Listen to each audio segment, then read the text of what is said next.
Romans taramanga tareta sumna hai maram aduna ishorgi matik mangangi damakta Kristana akhoibu loshin bagumna nangkoina amaga ama loshinnaw.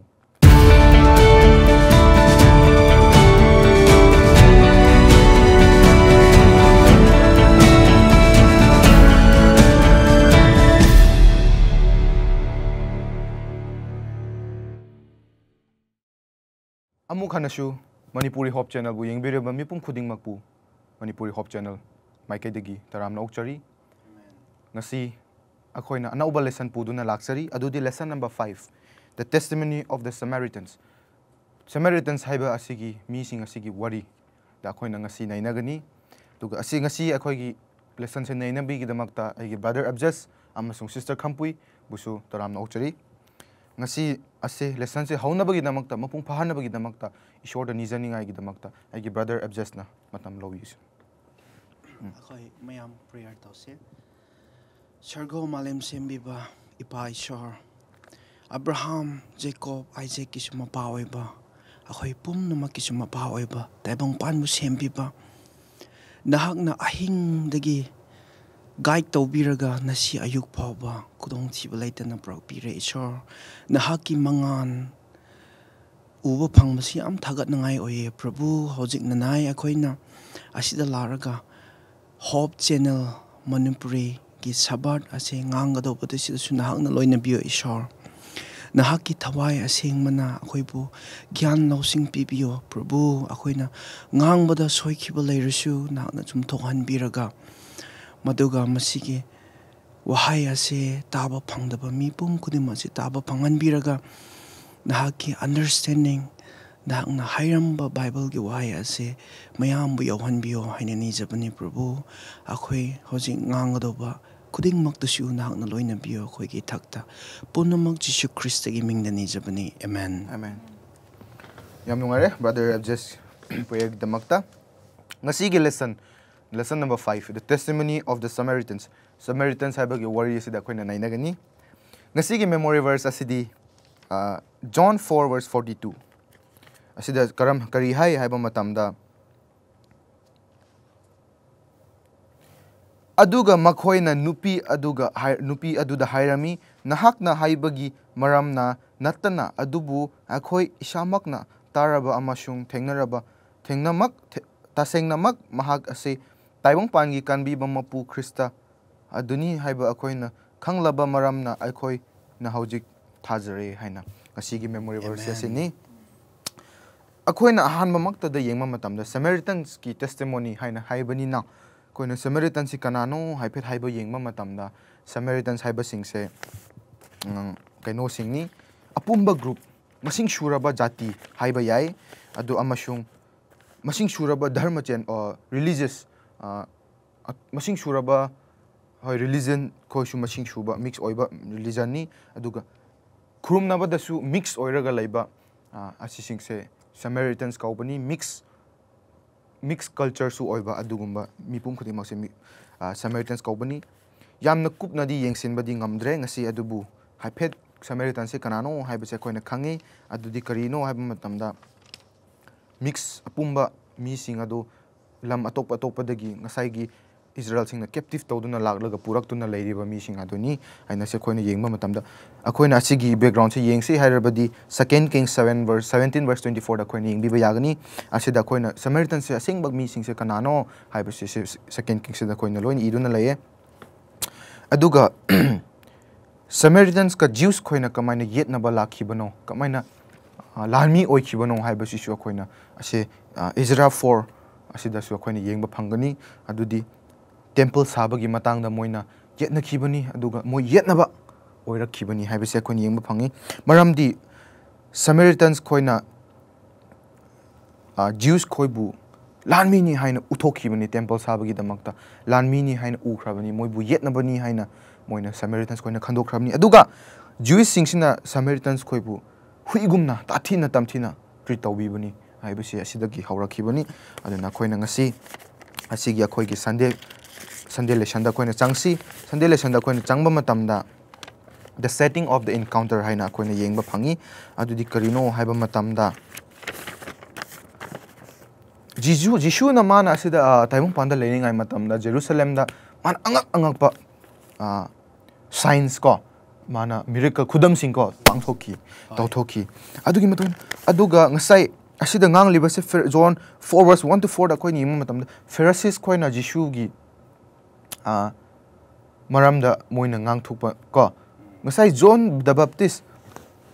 mana disciple mana mi bu baptize toba matamda Pharisees sing na mangon the question hangki adu di magi manak ta laktuna mangon the question hangki nang di kanano nang na si tawri basi kari kamana se nang kari authority yaw na tawbano ko kari ayaba yaw na tawbano haina aduguma question yam hanglami John the Baptist ngonda yamna Pharisees sing na yamna karantarami haiba tare ko yena rami adugumna Jishu gi disciples sing na shu adugi matam de Jishu gi disciples sing na shu yamna mi bu yamna baptize tawrami maramdi ngasai Jishu na miracle perform tawbase yamna tawe ko many miracles tawe haine John the book recall ko adun haibadi yamna tawbamni na baptize to su yam tawe adu matamda Pharisees sing na compulsory lakani na lapham thoktra Jishu ngon hangpham thoktra nangdi kanano haifam thoktra ko adugum na ngasai maramdi John the Baptist ngon da su haikibani na mangon da mana John the Baptist na baptize tawba matamda su Pharisees koina mangon da laktuna hangki adubu Jishu ngon da su laklaga adumaina adu paudo taba matamda Pharisees koina paudo taba matamda compulsory Jishu ngon da chalaga adu question do hangki gni ne nangdi karagi ayaba yawraga tawbuna adubu Jishu di Pharisees koi bu yena ram khrene temple du da miracle perform tawba matamda Pharisees koi ga mo yena khrene khana kri haibi yaine mam di Pharisees koina mangon da question hang khrene adubu Pharisees koina ma si kanano haibisi masak khang khrene adubu Pharisees koina ma bu mangon da laklaga hangba nang asmai nak mai kari ki tawbra haibisi moi na teba moi intention di khanna ningai lakpa yetna ningai lakpa ko alan ba puthok ningai Jishu gonda adugi da malakuni adubu Jishu na adu pause taba matam mana tallaga hojiki Jerusalem se thadok tuna mana kaino da challe Galilee da changmani ko Galilee changma matam da mram ding sai khanaba chaina bdo avoid tawning bagi ko koi lesson na hairi bani ko se aina haiba nate avoid tawning bagi damakta Jishu na Jerusalem do thadok tuna Galilee da changmani adu Galilee chatnaba lambi se adugi matam da ngasai Samaria se kalaga changa dawri bani ba adu Samaria se kalaga changa daw se moina Jerusalem Jew singshina smaina peria rom da peria haiba se Samaria se koiraga leiba lamni ko Samaria se ko smaina round tawraga moina challe mramdi smaina chatpa straight chatpa su yabadu ngasai yenti na ba ngasai gi Jew sing na su moi bu lanmi ni hain ukhraba aduga Samaritans sing na su amasu lanmi ni hain unakhrami na moi se lam se kana ba se moi di khra nungaira roiba maramdi lam se smai leire smai koiraga moi chatlibni ba adubu Jishu na magi disciples sing na takning ba uning ba leiba magi mission ama leiba Jishu gi aduna madi Jishu na Samaria se phawraga challe atopa mi ora bi smai na koiraga chakbo ba sangba smai koira di sang yam sang ba ko dubu smai na mana smai koira straight to Galilee Samaria phawdo la changba matamda magi mission ama lei hai ne lesson da ko Jesus has a mission in Samaria haina mana mission da hai adu mana khon moina changba matamda ojiki Jacob well haina ko Jacob ki sing sokpham goha haibu su yai ko adu se moina adu da yore adu goha se kadai da no chem haiba khun asigi adu gi manang bakta adu goha do leye nupi adu Samaritan woman thengna khiba adu gi wari shu aina khitang hapkani adu Samaritan woman gi khun dagi khitang kilometer amma tangkhai muk changlaga leiba khun ni ko asigi sing sokpham se leiba se adu na Jishu na adu mak ta manak ta phamdu na leiba matamna ojiki nupi magi nupi du Samaritan woman do nungthin da ising sokpa lakhi bado mana thengna rame ko asida akhoi lesson na hangma matamda asi matamda di ising sokna base ayong ta natragna nungdang da maramdi yam saba matamni na nungthin da thokpadi yam wai ba adubu kari gi damak to no Jishu nupi na smai thokpase haibase su question su hangi ko aduga maramdi asida Nicodemus ki wari da su changdam na John 3 da su Nicodemus ki wari ka changdam na matamda Nicodemus na lot tu na nungdang da mi na udani ngai hai na nungdang da lakpani Jishu bu na ba ko adugumna nupi asina su mi na udani ngai hai na nungthin da ising sokpu do lakpani kilometer ama tangkhai mo thamna nungthin da ising shokpu do lakpani maram di nungdang da su laklamba yai ne ko nubu nungdang da di mi na ising shokna ba matam ni nung ayuk na su ising shokna ba matam ni na nungdang da di nungthin da di mi na shokna da ba matam ni na mana adu di ma lotu na lai hai ko ising shokpu do ko duna adu bu khangde mana kari gi namak ta nungthin da lakpra hai ba su aisu lesson na su hatak te dubu ta seng na jisu bu mana thengna khiba adu di magi mapunsi bu honghan le hai na ko akhoi lesson na ta i ko duna hojiki Monday lesson da koi namuk chang jase woman in the well gi damakta no happy ning ba mi shon dum happy be yagani ko siga woman hujiki ngasai gi Jewish khoi ga Samaritan sing se yet na ba ama oira khiba gi damakta si LNG White na haibani ko LNG White the desire of faith haibani mo yet na ba oi khiba gi damakta ising pibodo nupi du na jisu ngon da ising pibodo khara hangoi haine ko khara hangoi ya do bu jisu na mangonda favor tawbani niba na tiko figo nang na tu tawbi ra ikin tawbi ni haiba gumna ko ama haibani smaina mana niba se LNG na desire of faith haibani ko aduna noina so simaning da matong da hamning ba yawbra ai nasigi akhoi wari ase Samaritan nupi gi wari ase akhoi ahanba Sunday gi parada gi akhoi brother Kening de gi taba phangkre hojik Monday asida Samaritan nupi asina Jacob well asida mana ising sokpa chatpa nganda ishor unaba masigi matang asi akoina John 4 verse 17 to 15 pabangana dum thengnarakani masigi matang asi ahanba John 4 verse 17 asida kamanya tobra hairaga nongma Samaritan nupi ase Jacob well Jacob ki goha asida ising sokpa chatpa nganda Jisu Krista ase mahaki disciples sing ase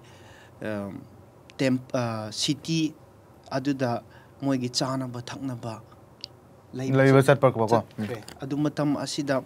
mahak ase naitom taraga mathana laiba ngana hojiki Samaritan nupi ase gowa da shoppa lakpunga na chap chana thengna bagi wari ase na si se khoina dum khara explain tawjagani maduda Samaritan nupi adugi character mahaki chalamba wakhan ase kari laibra hairaga nupi ase just like yamna kaino gumba question hangning ba masada ko questionable yamna aduga problematic aduga dubious masangon da ko dab sukra chingna ba just like kaino gi type ta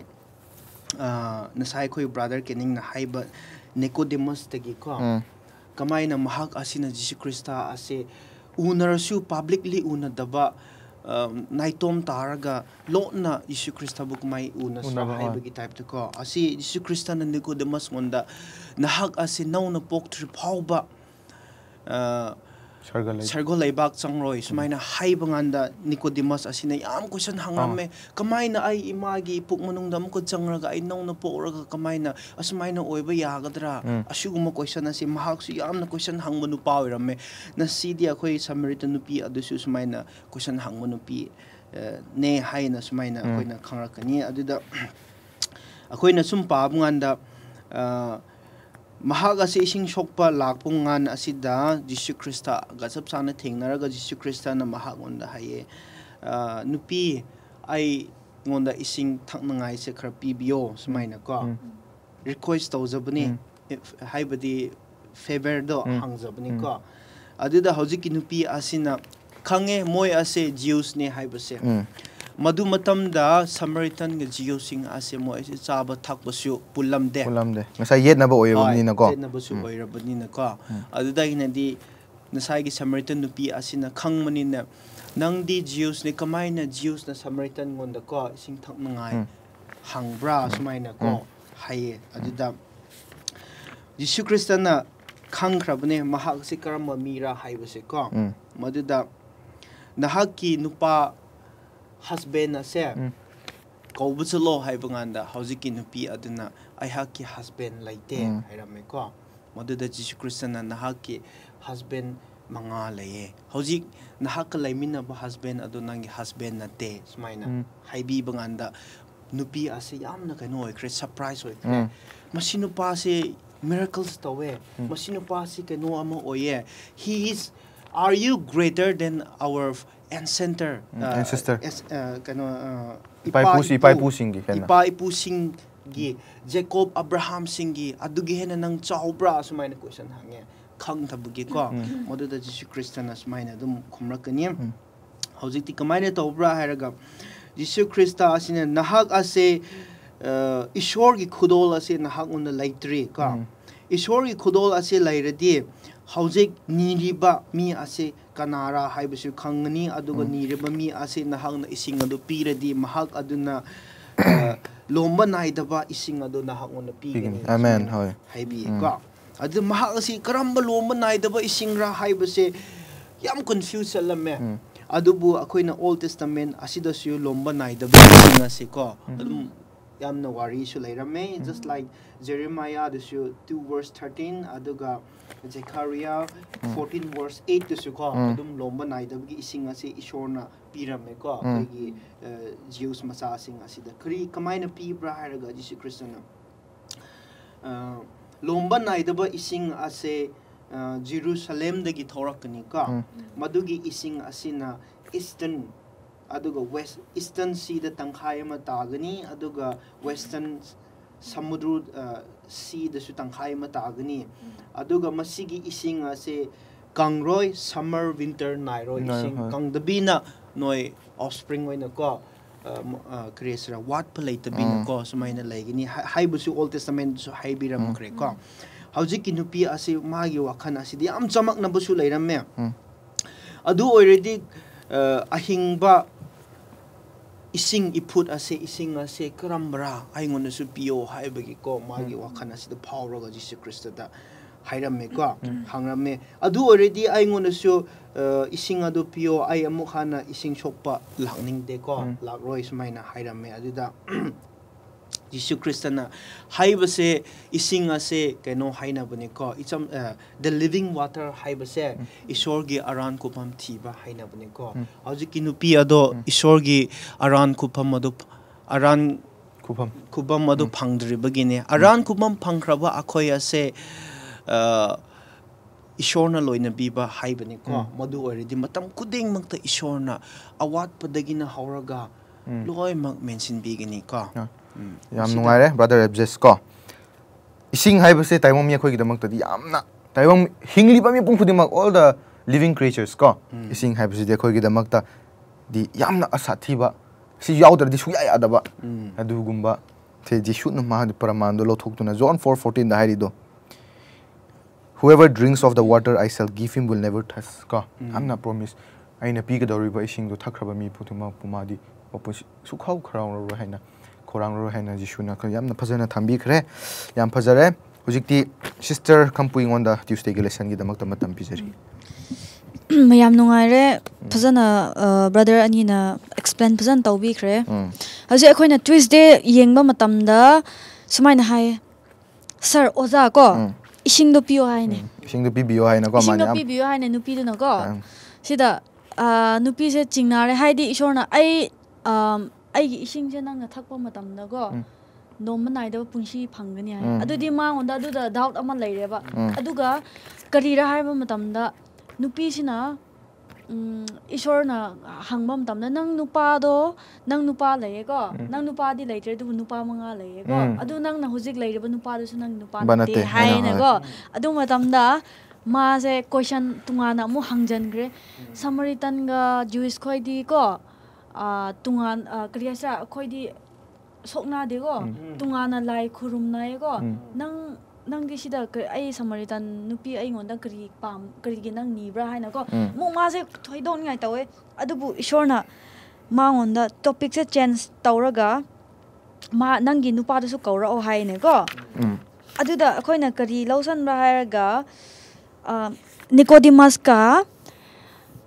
asinupi da question nupi su asinupi se kari da mak ma na nungthin sabda lakpra hairaga khoina dum yengba matamda ma se izat kari haisra phattaba thabak tawbago lotningba mamai do utning da mina nokthi bago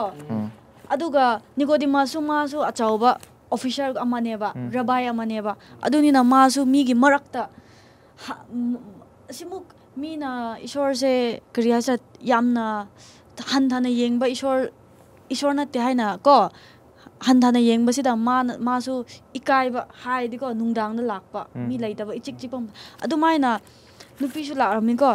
aduda ishorna ma onda hai ko Ezekiel 36 ka 25 27 da kari haibra hairaga ko khoina aina sida pazage adudagi aina nakhoigi nathakta asengba ishing khikkani ko amasung nakhoi sengani hai ko nakhoigi amotpa pumnamaktagi amasung nakhoigi lai murti ko pumnamaktagi aina nakhoi bu sengdok pigini ko ishing je ishor je the living water haino ko aina pige dawa ising je lomba naidaba ko tunganba nang thakpa ising sida Jacob well da thakka dawa ising dudi dum forever nang thaaga amuga khawrangani dubu aingona pige dawbadi aina pige dawbadi nang khawrangwa sida kari contrast tawbra story ani Nicodemus ka Samaritan nupi se kari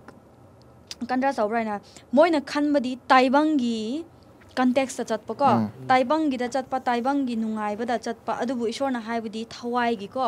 kanbi ga da nang hujik sirasu kona nang lomba naidaba lomba naiba punchi do phangani haibane ba ko adu moinde taibangi hujik ki khakta nungai na ba nupi sna khanbe ai nang na hujik aingonda ising je aingonda khawrang halaroi hairadi ai nungti gi laktar su yare sida ko adu de ai kai ba phangoroi adu gi wakhal da chatpa ishorna haibadi nang na ai gi thakka da ba ising ji di nang lomba naidaba punchi ko eternal life pi gini haibane ba sida ko nu aduga Nicodemus na karmaina ai imagi mapuk manung da changra ai amuk pokira ai hujik ahan oire sidi ikai ga dawa thabak oye haiba matamda ishorna haibidi nang punchi amuk hongo haiba ishorgi manak changjau haibane ba ko sida ko aduna sir give me this water haiba se sida ishing se yamna akoina khanga dawbadi ishwar se lomba naidaba ishing pigini haibane ko taibangi da natte adubu spiritual ko kainogi oiba spiritual thawairom gi oiba pigini haibane ba ko sida nupi sina thaidok ningai oye ko question se mayam hange adubu ishorna di sida mangonda chumthok hanba ko aduda ma se chatlaga Samaritan moi gi leiba kainogi village mayam da chatlaga ashi nupa ama se ko prophet he is a messiah hai ko aigi deep detail secret man haiba ngame kana oigera ko he is not a normal person ma se normal na te adu messiah ne haina ma aduda haiba matamda moi mayam thajai ne ko thajabadu juice na te ne ishor khangdaba mi ni ne ko hoi brother khoi ni sukari hapning bra hoi dok na hamning ai di leitre nang na dum detail loina nang fajan haibi khre ko yamna phajaba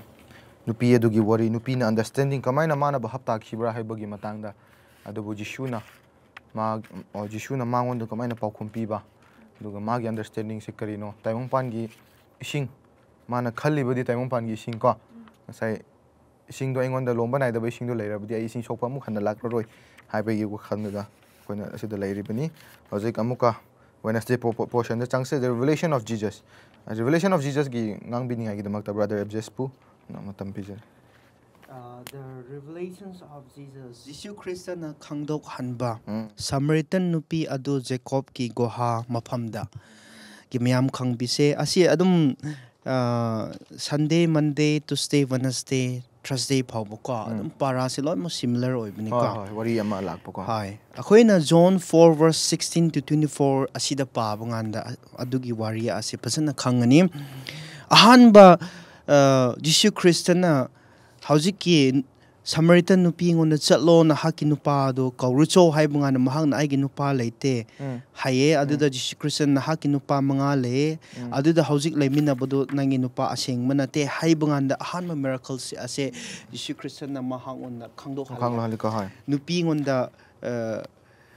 phawdo oi masa ngonda ko as masi se he must be a greater ko prophet amadi oirang mani haina sumaina adudagi na di amuka ani subda kri haibra harga akhoigi ipa ipusing na Jingjao asida akhoi khrome adubu noi adudi Jerusalem asida khrome ko asi noi asina Jerusalem asida khrum me ko what is the difference kari akai bu lebra khangjaning bagi type to ko question na se Jesus Christ da hangba adu da ine de Jesus Christ na kari haibra noina asi chingjao asi da khrum ma se just like moi asin sai gi mixed culture ne haibu ko gentiles kari mix aduga moi gi khrum se paganism ko na sai gi the living god ahingba ishor se khrum da ba moi se na sai gi murti gumba idols kuma khrum ba mi ni ko madu da Jesus Christ na khangra ga moi ngona kari haibra noi asidi khangdri ko khangdri aduna noi ase mapa ahingba ishor ase khangdabdi noi khrum de haibi ba ko aduda kari haibra haraga noi asina khangramba taramadi khurumlam gadobne adubu Jews sing asina ahingba ishor ase kanara haibudo khangbagi moina khurumraga moi se salvation ase moi ngona phangmane haibune bako aduda haina busi din sai gi Samaritan nupi ase shu salvation ase phangbusu yaiba bahab tabra ma Samaritan nupi oresyo mahak na puning ase hongjaraga ahingba ishor khurum jarabdi hai aduda Jesus Christ na khadi khanghan mane aduga amoka Jesus Christ na kari habra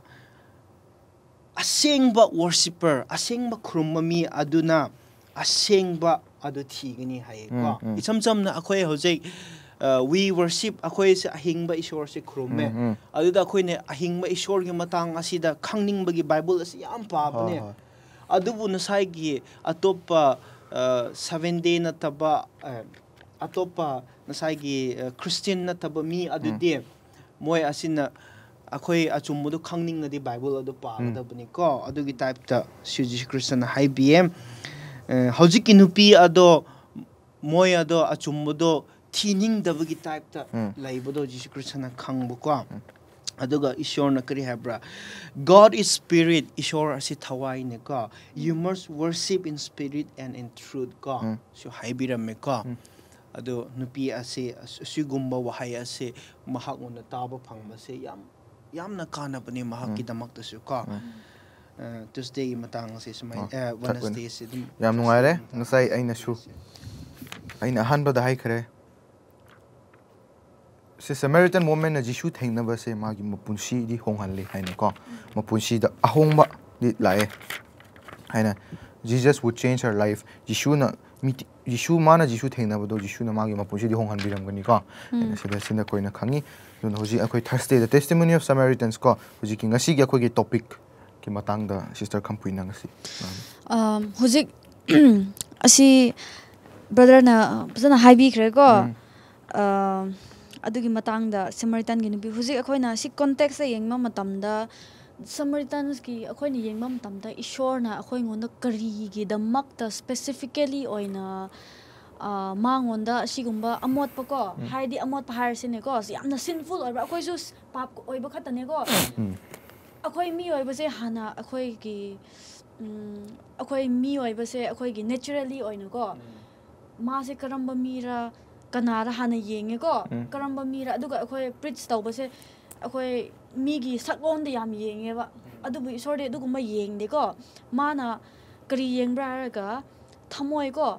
aduda personal isorna su hai magi personal khai ko kari hai bra raga ai di lomba nai da ko ising pi ba ngamba isorna hai magi personal do mana haido ine ko asida aduga Samaritan nupi du su magi personal do kari hai bra hai raga mana chatlaga hai ne moi sing do ko magi pot mana thakadawa ising ma lawba lakpase adu thamamaga chatlaga hai ne asida lakpa ko nupa ama se aigi ko secret oiba ko khangdaba mana haiba se he is not a normal person normal na te ma se ishor ne hai ne ko aduda akhoina kari sida haibarga mi akhoi gi personal oiba ko mi ngonda ishor gi manak chingsin ge haradi akhoi haida evangelism tauba ko preaching tauba aduga akhoi gi personal story haiba se relate oiba se yamna maru oiba ne sida khangra personal gum haiba se ko oye akhoi mi ngonda changhan ge haradi ko ishorna ishor gi matau haradi kari su mana kaiba leitraga ma background do kari su yengdraga ishorna ma onda kamaina intrude tawraga changraga ꯃꯉꯣꯟꯗ ꯂꯣꯝꯕ ꯅꯥꯏꯗꯕꯀꯣ ꯄꯨꯟꯁꯤ ꯄꯤꯒꯦ ꯍꯥꯏꯅ ꯃꯥꯅ ꯍꯥꯏꯕ ꯃꯇꯝꯗ ꯍꯧꯖꯤꯛ ꯑꯩꯈꯣꯏꯅ zone 40:30 ꯑꯩꯈꯣꯏꯅ ꯄꯥꯕ ꯃꯇꯝꯗꯀꯣ ꯁꯤꯗ ꯀꯔꯤ ꯗꯤꯁꯥꯏꯄꯜ ꯈꯣꯏꯗꯤ ꯆꯪꯉꯦ ꯍꯥꯏꯅꯦꯀꯣ ꯗꯤꯁꯥꯏꯄꯜ ꯈꯣꯏꯗꯤ ꯆꯪꯔꯒ ꯎꯔꯦ ꯍꯥꯏꯅꯦ ꯁꯃꯔꯇꯟ ꯅꯨꯄꯤꯗꯨꯒ ꯋꯥꯔꯤ ꯁꯥꯔ ꯂꯩꯕꯗꯣ ꯑꯗꯨꯕꯨ ꯀꯔꯤꯒꯤ ꯁꯥꯕ꯭ꯔꯥ ꯀꯔꯤ ꯇꯧꯕ꯭ꯔꯥ ꯍꯪꯗꯕꯤꯗ ꯗꯥꯏꯔꯦꯛ ꯆꯥꯛ ꯆꯥꯔꯁꯦ ꯍꯥꯏꯅꯦꯀꯣ ꯆꯥꯅꯕ ꯇꯧꯔꯁꯦ ꯍꯥꯏꯕ ꯃꯇꯝꯗ ꯏꯁꯣꯔꯅ ꯀꯔꯤꯒꯦ ꯑꯗꯨꯗꯤ ꯃꯔꯨ ꯑꯣꯏꯗꯦ ꯊꯋꯥꯏꯒꯤ ꯆꯤꯟꯖꯥꯛ ꯍꯦꯟꯅ ꯃꯔꯨ ꯑꯣꯏꯌꯦ ꯃꯤꯕꯨ ꯏꯁꯣꯔꯒꯤ ꯑꯩꯒꯤ ꯁꯟꯗꯣꯛꯄꯀꯣ ꯊꯋꯥꯏꯒꯤ ꯄꯤꯕ ꯑꯣꯏꯅ ꯍꯦꯟꯅ ꯃꯔꯨ ꯑꯣꯏꯌꯦ ꯆꯥꯕꯗꯤ ꯀꯔꯤꯁꯨ ꯅꯠꯇꯦ ꯍꯥꯏꯅꯀೋ ꯑꯗꯨꯗ ꯀꯔꯤ ꯎꯠꯄ ꯍꯥꯏꯔꯒ ꯑꯩꯈꯣꯏꯉꯣꯟꯗꯁꯨ ꯍꯧꯖꯤꯛ ꯀꯔꯤꯅ ꯑꯩꯈꯣꯏꯉꯣꯟꯗ ꯊꯤꯡꯔꯤꯕ꯭ꯔꯥ ꯇꯥꯏꯕꯪꯒꯤꯀꯣ ꯀꯔꯤꯅ ꯑꯩꯈꯣꯏꯉꯣꯟꯗ obstruct ꯇꯧꯔꯤꯕ꯭ꯔꯥ ꯀꯣ ꯊꯤꯡꯕ ꯌꯥꯎꯕ꯭ꯔꯥ ꯑꯩꯈꯣꯏ ꯊꯋꯥꯏꯒꯤ ꯆꯤꯟꯖꯥꯛꯅ ꯏꯁꯣꯔꯒꯤ ꯋꯥ ꯁꯟꯗꯣꯛꯄꯀꯣ ꯏꯁꯣꯔꯒꯤꯗꯃꯛ ꯂꯦꯞꯄꯀꯣ ꯏꯁꯣꯔꯒꯤ ꯈꯪꯗꯕ ꯃꯤꯕꯨ ꯁꯟꯗꯣꯛꯄ ꯁꯤꯅ ꯃꯔꯨ ꯑꯣꯏ ꯍꯥꯏ ꯗꯤꯁꯥꯏꯄꯜ ꯈꯣꯏꯗꯨꯅꯗꯤ ꯎꯔꯒ ꯃꯣꯏ ꯀꯔꯤꯁꯨ ꯃꯣꯏꯒꯤ ꯗꯥꯎꯠ ꯂꯩꯔꯁꯨ ꯍꯪꯗꯕꯗꯣ ꯑꯗꯨꯕꯨ ꯀꯔꯤ ꯍꯥꯏꯕ꯭ꯔꯥ ꯍꯥꯏꯔꯒ ꯑꯁꯤꯗ 30:42ꯗ ꯌꯦꯡꯕ ꯃꯇꯝꯗ ꯍꯤꯡꯒꯣꯟꯗꯨ ꯂꯧꯗꯨ ꯃꯨꯟꯈ꯭ꯔꯦꯀꯣ ꯈꯥꯎꯕ ꯃꯇꯝ ꯌꯧꯔꯦ ꯍꯥꯏꯌꯦ ꯃꯨꯟꯈ꯭ꯔꯦ ꯈꯥꯎꯕ ꯃꯇꯝ ꯌꯧꯔꯦ ꯑꯩꯈꯣꯏ ꯀꯔꯤ ꯍꯥꯏꯕ꯭ꯔꯥ ꯍꯥꯏꯔꯒ ꯃꯤꯁꯤꯡꯁꯦ ꯏꯁꯣꯔꯒꯤꯗꯃꯛ ꯁꯟꯗꯣꯛꯄꯀꯣ evangelism ꯇꯧꯕ ꯃꯇꯝ ꯌꯧꯔꯦ ꯍꯥꯏꯕꯅꯦꯕ preaching ꯇꯧꯕ ꯏꯁꯣꯔꯕꯨ ꯈꯪꯍꯟꯕ ꯃꯇꯝ ꯌꯧꯔꯦ ꯍꯥꯏꯕꯅꯦꯕ ꯃꯤꯅ ꯇꯧꯕꯗꯨ ꯌꯦꯡꯉꯒ benefit ꯀꯣ ꯂꯧꯅꯤꯡꯉꯥꯏ ꯇꯧꯒꯅꯨ ꯅꯪꯅꯁꯨ ꯆꯠꯂꯒ experience ꯇꯧꯋꯣ ꯀꯣ ꯅꯪꯒꯤ personal ꯍꯥꯏꯌꯣ ꯅꯪꯉꯣꯟꯗ experience ꯇꯧꯋꯣ ꯍꯥꯏꯕꯅꯦꯕ ꯗꯤꯁꯥꯏꯄꯜꯉꯣꯟꯗ ꯍꯥꯏꯕ ꯌꯥꯝꯅ ꯆꯥꯎꯕ ꯄꯔꯥ ꯄꯤꯌꯦꯕ ꯃꯣꯏꯉꯣꯟꯗꯀꯣ ꯆꯥꯕ ꯇꯥꯏꯕꯪꯒꯤꯗꯨꯗꯤ ꯀꯩꯁꯨ ꯅꯠꯇꯦ ꯑꯗꯨꯕꯨ ꯊꯋꯥꯏꯒꯤ ꯊꯕꯛ ꯇꯧꯕ ꯑꯗꯨꯅ ꯏꯝꯄꯣꯔꯇꯦꯟ ꯑꯣꯏ ꯍꯥꯏꯕꯁꯦ ꯁꯃꯔꯇꯟꯉꯣꯟꯗ ꯀꯔꯤ ꯍꯥꯏꯕ ꯃꯥꯅ ꯃꯥꯡꯖꯔꯁꯨ ꯃꯣꯠꯆꯔꯁꯨ ꯏꯁꯣꯔꯅ ꯀꯔꯤꯁꯨ ꯂꯩꯇꯕꯤꯗ ꯑꯩꯈꯣꯏꯁꯨ sinful ꯑꯣꯏꯖꯔꯁꯨ ꯏꯁꯣꯔꯒꯤꯗꯃꯛ ꯑꯩꯈꯣꯏꯅ ꯏꯁꯣꯔꯒꯤꯗꯃꯛ ꯑꯩꯈꯣꯏꯅ ꯋꯤꯠꯅꯦꯁ ꯇꯧꯕꯀꯣ ꯃꯥꯒꯤꯗꯃꯛ ꯑꯩꯈꯣꯏꯅ ꯁꯟꯗꯣꯛꯄ ꯃꯇꯝꯗ ꯀꯩꯁꯨ ꯀꯥꯏꯗꯦ ꯀꯣ ꯑꯩꯈꯣꯏ ꯑꯃꯣꯠꯄ ꯃꯥꯡꯕ ꯑꯩꯈꯣꯏꯒꯤ ꯀꯔꯤ ꯀꯔꯥ ꯂꯩꯖꯔꯁꯨꯀꯣ ꯏꯁꯣꯔꯅ ꯀꯔꯤ ꯂꯧꯁꯤꯟꯕꯤꯒꯅꯤ ꯑꯩꯈꯣꯏꯉꯣꯟꯗꯀꯣ ꯏꯁꯣꯔꯗꯤ ꯃꯤꯆꯪ ꯃꯤꯈꯥꯏ ꯂꯩꯇꯕ ꯏꯁꯣꯔꯅꯤ ꯃꯤꯄꯨꯝ ꯈꯨꯗꯤꯡꯃꯛꯄꯨ ꯅꯨꯡꯁꯤꯌꯦ ꯍꯧꯖꯤꯛ ꯌꯦꯡꯕꯤꯔꯕ ꯃꯌꯥꯝꯁꯨ ꯑꯩꯈꯣꯏꯉꯣꯟꯗꯁꯨ ꯁꯃꯔꯇꯟꯒꯨꯝꯅꯀꯣ ꯃꯣꯠꯄ ꯂꯩ ꯍꯥꯏꯅ ꯈꯜꯂꯒ ꯊꯃꯣꯏ ꯄꯤꯛꯁꯤꯜꯂꯒ ꯁꯟꯗꯣꯛꯇꯕ ꯏꯁꯣꯔꯒꯤ ꯋꯥ ꯁꯟꯗꯣꯛꯇꯕ ꯇꯧꯔꯣꯏꯁꯦꯀꯣ ꯁꯟꯗꯣꯛꯅꯁꯦꯀꯣ ꯄꯔꯁꯣꯅꯦꯜ ꯑꯣꯏꯕ ꯋꯥꯔꯤ ꯑꯩꯈꯣꯏ ꯁꯟꯗꯣꯛꯅꯁꯦꯀꯣ ꯑꯗꯨꯒ ꯏꯁꯣꯔꯒꯤ ꯋꯥꯁꯤꯗꯤ ꯃꯨꯠꯄ ꯅꯥꯏꯗꯕꯅꯦ ꯑꯩꯈꯣꯏ ꯏꯁꯣꯔꯒꯤ ꯅꯨꯡꯁꯤꯕ ꯋꯥꯁꯦ ꯑꯩꯈꯣꯏꯅ ꯁꯟꯗꯣꯛꯄ ꯃꯇꯝꯗ ꯑꯩꯈꯣꯏ ꯍꯦꯟꯅ ꯕꯣꯔ ꯐꯪꯒꯅꯤꯀꯣ ꯑꯗꯨ ꯊꯥꯔꯠ ꯑꯦꯟꯖꯦꯜ ꯃꯦꯁꯦꯖꯁꯦ ꯑꯩꯈꯣꯏ ꯉꯝꯅꯕ ꯏꯁꯣꯔꯅꯁꯨꯀꯣ ꯀꯟꯅ ꯈꯨꯔꯨꯝꯁꯦ ꯑꯩꯈꯣꯏ ꯉꯝꯒꯅꯤ ꯍꯥꯏꯕꯁꯦ ꯊꯥꯖꯕ ꯂꯩ ꯌꯥꯝ ꯅꯨꯡꯉꯥꯏꯔꯦ ꯁꯤꯁꯇꯔ ꯀꯝꯄꯨꯏꯅ ꯐꯖꯕ ꯌꯥꯝꯅ ꯐꯖꯅ ꯑꯩꯈꯣꯏ ꯕ꯭ꯔꯗꯔ ꯑꯦꯕꯖꯦꯁ ꯑꯃꯁꯨꯡ ꯁꯤꯁꯇꯔ ꯀꯝꯄꯨꯏꯅ ꯄꯨꯊꯣꯛꯄꯤꯗꯨꯅ ꯑꯐꯕ ꯑꯆꯨꯝꯕ ꯕꯥꯏꯕꯜꯗ ꯏꯕ ꯃꯈꯩꯁꯦ ꯃꯣꯏꯅ ꯋꯥꯔꯤ ꯑꯣꯏꯅ ꯂꯤꯊꯣꯛꯄ ꯃꯇꯝꯗ ꯌꯥꯝꯅ ꯇꯝꯖꯅꯤꯡꯉꯥꯏ ꯑꯣꯏꯕ ꯑꯁꯤꯗ ꯂꯦꯁꯟ ꯑꯃꯈꯛꯇꯪ ꯑꯩꯅ ꯂꯧꯊꯣꯛꯆꯒꯦ ꯑꯗꯨꯗꯤ ꯑꯩꯈꯣꯏꯅ ꯌꯦꯡꯕ ꯑꯁꯤꯒꯤ ꯂꯥꯁ ꯂꯦꯁꯟ ꯊꯔꯁꯗꯦꯗ ꯌꯦꯡꯕ ꯃꯇꯝꯗ many of the Samaritans believed because of the woman testimony haina akhoi yema matamna ngasi nang aina jishuna tawbi khiba pumnamak aphaba khangde mana jishuna nangi na punsi semdokpa nangna jishuna nangbu testimony habsi jishuna nangi damak ta phaba tawbi khrama mupum kuti makse nang ngasi testimony oina nang liribra mingonda chalaga hairibra sigi Samaritan woman haibugumna Samaritan woman gi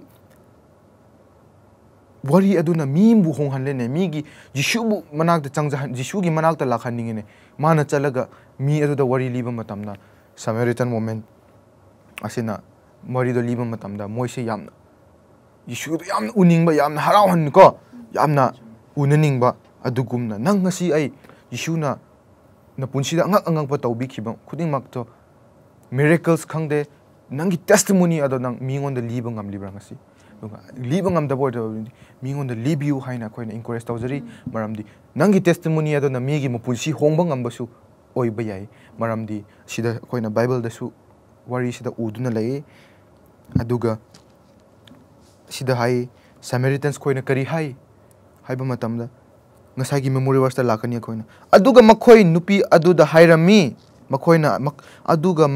nupi aduda hairami adudi makoina haibududi Samaritans woman Samaritans khoiduna adugi nupi ngonda hairami nahagna haibagi maramna natana adubu akoina isamakna taraba amashung thengnaraba tasengnamak mahak ase taibong pangi kanbiba mapu Krista adu haiba akoina ꯈꯪꯂꯕ ꯃꯔꯝꯅ ꯑꯩꯈꯣꯏꯅ ꯍꯧꯖꯤꯛ ꯊꯥꯖꯔꯦ ꯍꯥꯏꯕꯗꯣ ngasai jishuna o ma ojiki Samaritan woman na testimony se sandok khram tong da jiki Samaritans koina nupi ngonda kari hai now we believe not because of what you said akhuji akhoi di tha huji akhoi nati huji akhoi thajare maram adu di nangna akhoi ngonda haiba gi maram du da nate adubu akhoi na chatluga akhoi na ishana thengnaraga matung thengnaraba matungda jishuna kari tawwe ngame habse thengnakraba matungda akhoi na thajabani habse yamna phajana akhoi na lesson sena takpiduna lei aduna nang akhoi ngasi nangi testimony nangi personal testimony jishuna tawbe khiba nangi na punsi da nangi testimony se mingonda liba ngamninga gidamak to encourage pijari maramdi testimony aduna nangi migi punsi homa ngamninga ojishunu amen